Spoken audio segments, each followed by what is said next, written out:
So hello guys, welcome back to this channel. Last 2-3 दिन से मैं वीडियोस नहीं डाल पा रहा था क्योंकि हमारे घर में दिवाली की सफाइयाँ चल रही थी। उसके बाद मैं रिलेटिव्स के घर चला गया था, तो उसके लिए आई अपोलोजाइज क्योंकि काफी दिन से मैं तुम्हें कंसिस्टेंटली लॉन्ग वीडियोस दे पा रहा था, बट लास्ट 2 दिन में नहीं दे पाया। बट इस बीच एमएमए और यूएफसी की कम्युनिटी में ऐसा कुछ खास हुआ नहीं, तो चलिए आगे बढ़ते हैं। अब बात करते हैं खबीब के कजन उमर नूरमगोमedov ने क्या कहा मेराब के बारे में। जैसे कि तुम्हें पता ही है, इसी साल मेराब डिवालिशविली ने उमर नूरमगोमedov को डिसीजन से हराया था और अब एक तरह से दोनों फाइटर्स के बीच में राइवलरी स्टार्ट हो गई है कि काफी फैंस को लग रहा है कि इन दोनों की अगली फाइट में उमर जीत जाएंगे, क्योंकि फर्स्ट फाइट में उमर फाइट की स्टार्टिंग में ही इंजर्ड हो गए थे और उन्होंने अपना हाथ तोड़ लिया था। और अगर तुमने देखा होगा तो इन दोनों की पहली फाइट में दोनों के बीच में टेंशन भी काफी ज्यादा थी और ट्रैश टॉकिंग भी बहुत हुई। बट इस सब के बावजूद भी उमर नूरमगोमedov मेराब डिवालिशविली की तारीफ करने से पीछे नहीं हटे। उन्होंने कहा कि मेराब डिवालिशविली ने जो कुछ इस साल करा है वो फाइटर ऑफ द ईयर बनना डिजर्व करते हैं। जैसे कि तुम्हें पता ही है कि मेराब डिवालिशविली चैंपियन होने के बावजूद भी इतने ज्यादा एक्टिव है और ऑलरेडी अपना टाइटल इस साल 3 बार डिफेंड कर चुके हैं। और पीटर यान के साथ अपनी फाइट के बाद वो चौथी बार अपना टाइटल डिफेंड कर लेंगे और एक रिकॉर्ड सेट कर देंगे। तो उमर यहाँ पे ये कह रहे हैं कि पीटर यान के साथ मेराब की फाइट के बाद मेराब फाइटर ऑफ द ईयर बनना क्लियरली डिजर्व करते हैं। तो चलिए अब बात करते हैं सिरिल गान की, जिन्होंने टॉम एस्पिनल को हराने के लिए ईरानियन रेसलिंग चैंपियन तक को अपने कैंप में बुला लिया है। जैसे कि तुम्हें पता है, सिरिल गान मोस्टली एक टेक्निकल स्ट्राइकर है और टॉम एस्पिनल रेसलिंग और स्ट्राइकिंग दोनों में ही एक्सप्लोसिव हैं। तो टॉम एस्पिनल के रेसलिंग वाले एस्पेक्ट को टैकल करने के लिए सिरिल गान ने बुला लिया ईरान के नेशनल रेसलिंग चैंपियन पोयर रहमानी को।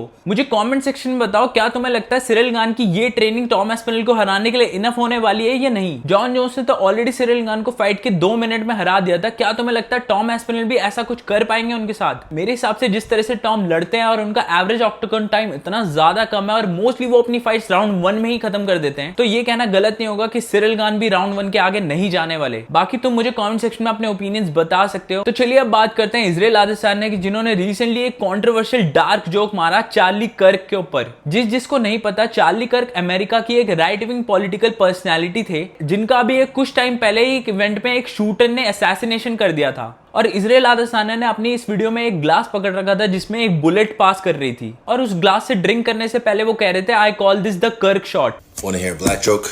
Okay. That is the name. God's people. Alright, black joke. I call this the Kirk shot. You know why?